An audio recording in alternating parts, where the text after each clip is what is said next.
ये कुत्तों की तरह भौंकते हैं कि मरे हुए वालिदैन को कहते हैं ये अंग्रेजों के कुत्ते नहलाते थे, ये गुफ्तगू ये किया करते थे।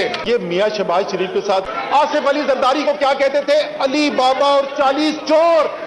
वो हमें याद दिला रहे थे कि इलेक्शन से पहले हमने क्या कहा, क्या इनको याद है? अगर नहीं याद है तो उसकी भी वीडियो दिखा देते हैं। कहते हैं पेट फाड़ूंगा, खम्भों से लटकाऊंगा, आसिफ जरदारी को पाकिस्तान की सड़कों पर घसीटूंगा।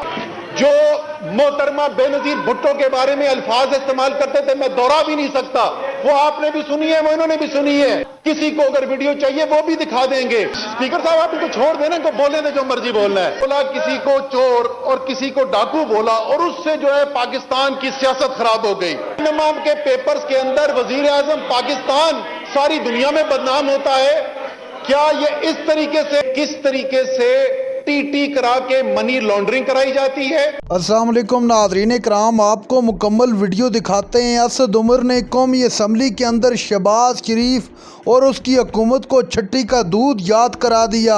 असद उमर ने कहा कि ये अंग्रेज़ों के कुत्ते नहलाने वाले लोग हैं।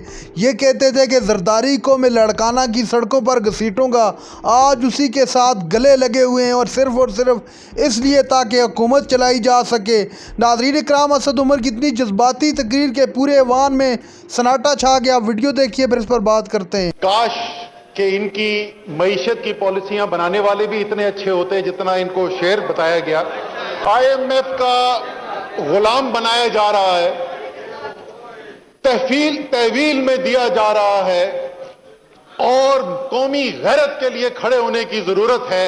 और सिर्फ $8 बिलियन के लिए यह नहीं करना चाहिए कि 4 दफा इनकी हुकूमत IMF के साथ मुआहदे कर चुकी है, 7 दफा उनकी हुकूमत कर चुकी है। तो ये, लेकिन चले गैरत का दर्स आ गया, चले गैरत का दर्स आ गया। लेकिन जरा सा ये भी फिर याद दिला दें, क्योंकि ये बात हो रही है गैरत की, पुरानी बातें याद दिला रहे हैं, जरा ये भी याद दिला दें कि जब ये हुकूमत छोड़ के गए थे, दूध और शहद की नदियां जिसमें बह रही थी, तो सूरत हाल क्या थी? इसी हॉल में, स्पीकर साहब, इसी हॉल के अंदर मैं खड़ा हुआ, इसी हॉल के अंदर खड़ा हुआ, 2018 के शुरू के महीने थे, जनाब मिफ्ता इस्माइल फाइनेंस मिनिस्टर थे, और मैंने कहा जनाब कि जिस रफ्तार से आपकी मईशत डूब रही है तो ये Titanic is about to hit the iceberg, यानी आप तबाही की तरफ जा रहे हैं। ये मेरे अल्फाज थे, मैं तो एक ऑपोजिशन का MNA था। जवाब में खड़े हुए जनाब मिफ्ता इस्माइल साहब, क्लिप अगर चाहिए तो मैं दोबारा किसी भी मेंबर को प्रोवाइड कर सकता हूं। मिफ्ता इस्माइल साहब ने कहा कि असद उमर सही कह रहे हैं, लेकिन टाइटैनिक एक बहुत बड़ी कश्ती है, हम उसको आहिस्ता आहिस्ता आइसबर्ग से बचाने की कोशिश करें। ये दूध और शहद की नदियां छोड़ के गए थे, जो आज बोल रहे हैं कि मईशत को तबाह कर दिया गया। फिर इन्होंने जनाब बात की, जी सर बिल्कुल सुनाइए, ऑडियो हमारी जरूर सुनाइए, हम आपको बताएंगे, उसी ऑडियो में जिक्र करूंगा, उसमें कुछ बातें हुई हैं तो मैं जिक्र करूंगा। लेकिन जरा इधर आ जाए सर, एक बड़ी जबरदस्त नसीहत की कि चार्टर ऑफ इकोनॉमी पे काम करना चाहिए और साथ मिलकर एक चार्टर ऑफ इकोनॉमी साइन करना चाहिए। भाई, इनके बड़े भाई, मोहतरम भाई, 3 दफा वजीर आजम पाकिस्तान के रहे। जरा मुझे ये बता सकते हैं कि उन 3 मुस्लिम लीग नून की और नवाज शरीफ की हुकूमतों में से कौन सा चार्टर ऑफ इकोनॉमी था जो इन्होंने साइन किया था ऑपोजिशन के साथ? अगर कोई एक किया तो हमें बता दें। अच्छा, बनाया था आपने, साइन कौन सा किया था ऑपोजिशन के साथ? लेकिन चले हम ये बोलते हैं कि इनके साथ हम बैठने को तैयार हैं, लेकिन मुझे ये बताइए स्पीकर साहब कि हम इनके साथ जब मईशत की बेहतरी के लिए बात करेंगे तो हम इनसे सीखेंगे क्या कि किस तरीके से टी करा के मनी लॉन्ड्रिंग कराई जाती है, या किस तरह 15 और 20 हजार रुपए महीने के तनख्वाहदार मुलाजिमों के अकाउंट से अरबों रुपया बरामद किया जाता है, या किस तरीके से पैनमा के पेपर्स के अंदर वजीर आजम पाकिस्तान सारी दुनिया में बदनाम होता है। क्या ये इस तरीके से, स्पीकर साहब आप इनको छोड़ देना, इनको बोलने दे जो मर्जी बोलना है। अच्छा, हम इनकी आवाजों से दबने वाले नहीं है, ना इनकी बातों से घबराने वाले। ये इन्होंने बात की कि इमरान खान ने बोला किसी को चोर और किसी को डाकू बोला और उससे जो है पाकिस्तान की सियासत खराब हो गई। सर, जनाब मोहतरम मियां मोहम्मद नवाज शरीफ 3 दफा के वजीर आजम पाकिस्तान, किसी को अगर वीडियो चाहिए वो भी दिखा देंगे। वो लोग जो आज इनके साथ बैठे हुए हैं, उनके वालिदैन, उनके मरे हुए वालिदैन को कहते हैं ये अंग्रेजों के कुत्ते नहलाते थे, ये गुफ्तगू ये किया करते थे। जो मोहतरमा बेनजीर भुट्टो के बारे में अल्फाज इस्तेमाल करते थे, मैं दोहरा भी नहीं सकता, वो आपने भी सुनी है, वो इन्होंने भी सुनी है कि क्या अल्फाज इस्तेमाल करते थे। जो चले गए सर, हिम्मत नहीं होती, सच सुनने की हिम्मत नहीं होती, सच सुनने की हिम्मत नहीं होती, ऐसे ही होता है, फिर जाना पड़ता है। आसिफ अली जरदारी को क्या कहते थे?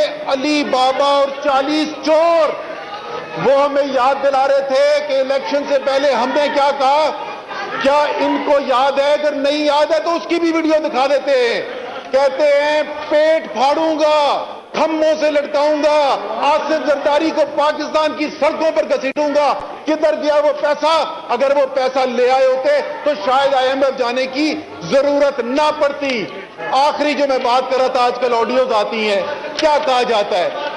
स्पीकर साहब, ये तो ऑपोजिशन को हुकूमत वाले, हुकूमत को ऑपोजिशन वाले सख्त बातें बोलते हैं। चले, ये पाकिस्तान की सियासत का हिस्सा रहा है, लेकिन सर मुझे ये बताएं कि सहाफियों के बारे में कभी आपने ऐसी गुफ्तगू सुनी है?